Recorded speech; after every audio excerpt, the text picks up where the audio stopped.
Do you engage in negative self-talk? It seems to me that in our culture, negative self-talk is prevalent and very destructive. But the good news is, if we know what we're doing, we can mitigate the self-talk. We can change the self-talk. And that is easier said than done, but I'll talk about two techniques this video.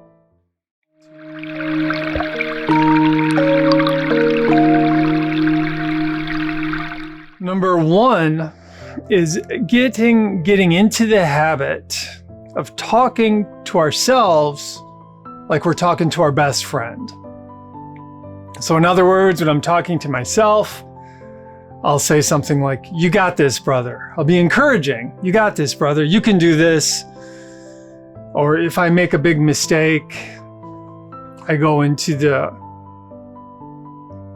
self-forgiveness protocol, the 4 or 5 steps to the self-forgiveness protocol. Because what I've noticed is in the past, when I've made a mistake, I have the tendency to beat myself up.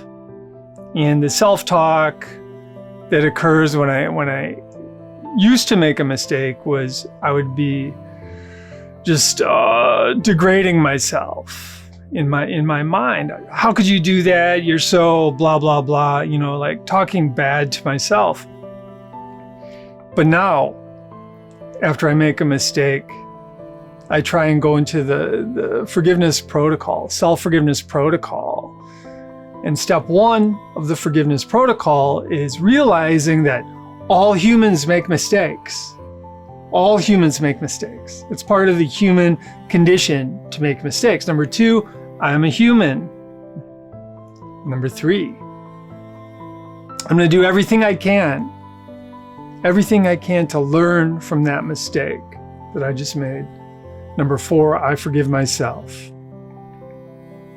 And if it was a significant mistake and those 4 aren't good enough, I go into number 5, which is penance. And the type of penance I work with is optimal breathing. And so as I'm breathing in, I feel my ribs expand underneath my armpits. And then I slowly exhale.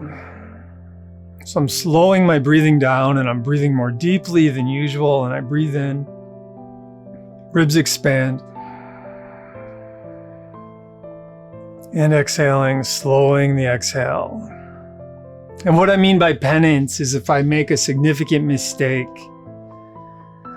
I'll say to myself, okay, I'm going to do as much optimal breathing as I can over the next hour. Because it takes effort. It's not easy.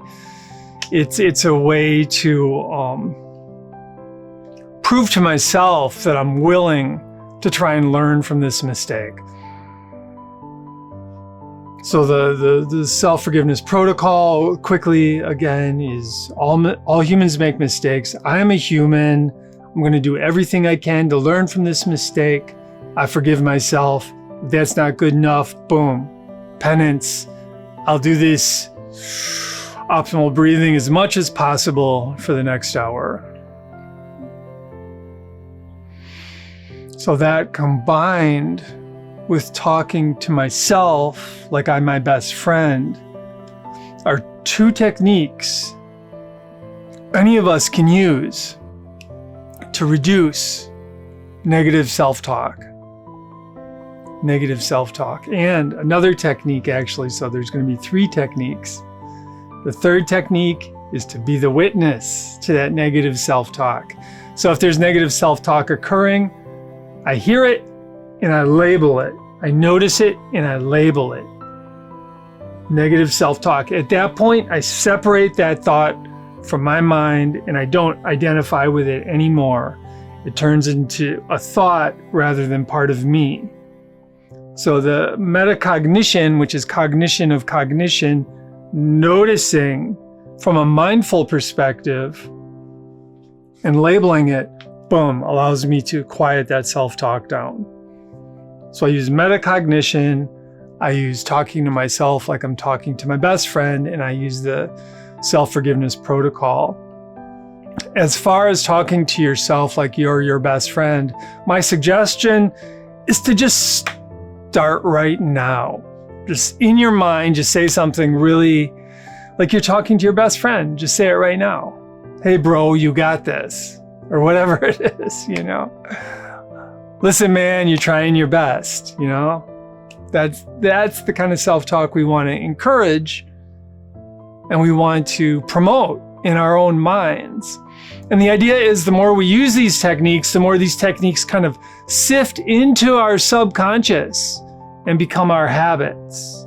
You see, the subconscious is the body of the lake. The consciousness is just the surface.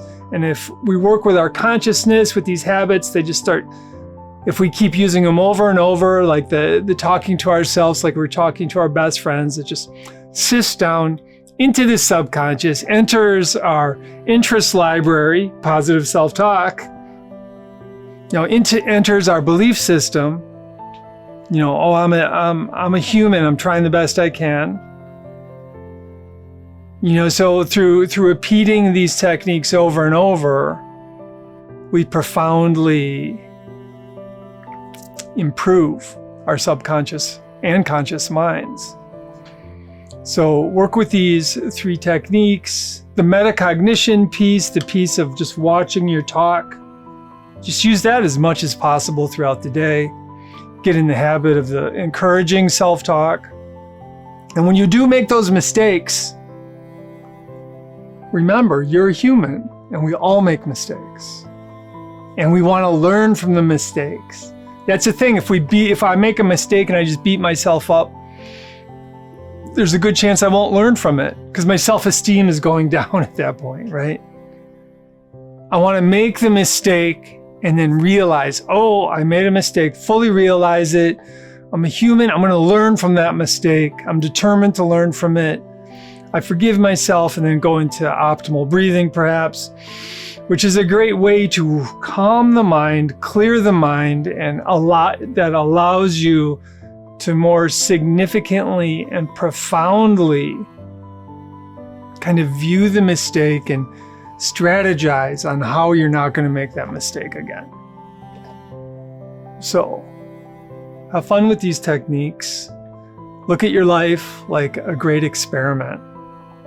And now that we're learning techniques that we can improve the functioning of our minds, it turns into an uplifting experiment, an empowering experiment, because we can be empowered. And it all begins up here. It all begins in our consciousness. To become more involved in the Heart Mind Center, join our community and explore our membership options. Also, check out our podcast, Mindflow Radio. Mindflow Radio.